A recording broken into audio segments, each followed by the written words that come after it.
Kyle Ramos with strongmengoodmen.com. So today what we're going to talk about is the idea of dating multiple women. So there's some people that call it spinning plates, like in the manosphere or whatever. I don't know. I don't really have a word for it. It's dating, right? The problem that men have today is that society has told everybody that you have to have this dream of love and lust and ride off into the sunset. And there's too many, rom-coms out there. And it's just idea of you have to find your soulmate and live forever and, whatever. Well, these things aren't true. There's no soulmate. That's not a real thing. You can find a really good woman that you could spend the rest of your life with, without a doubt. But this idea that there's just one woman in the whole earth and that somehow or another your paths are going to cross, from divine providence or something.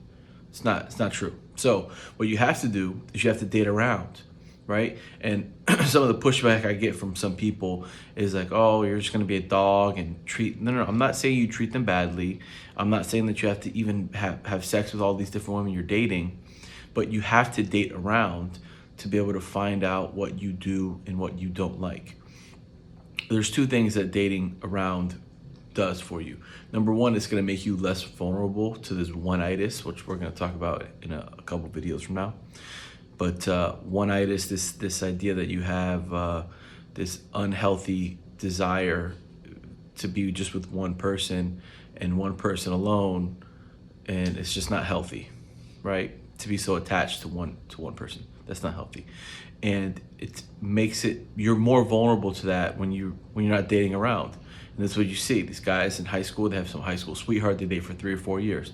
Then they break up with them, they're distraught. Then they get another girlfriend for another 3 or 4 or 5 years. And then they break up with them. And then so they get married at some point. They've only had 4 or 5 different women they've dated, but they've all dated them for a long period of time.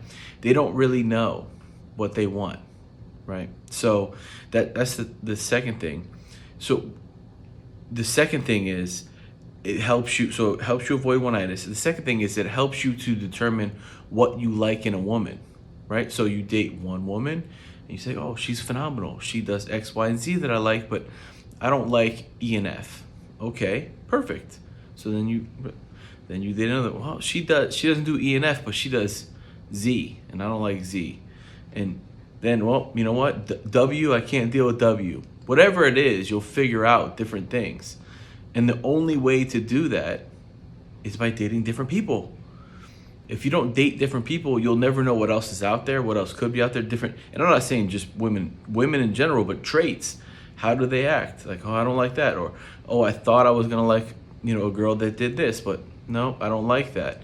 Maybe I thought I was going to like a woman in this kind of a career, but I don't like that because their hours are too long and this, whatever it is, there's different factors that go into this. But the only way to figure out what you do and you don't like is through trial and error. There's no other way. There's no other way to do it. So some people get lucky and they start dating somebody in high school and they're together for 70 some years. My grandparents were an example of that. It's highly unlikely though. The odds are stacked against you that you're gonna be with your high school sweetheart forever.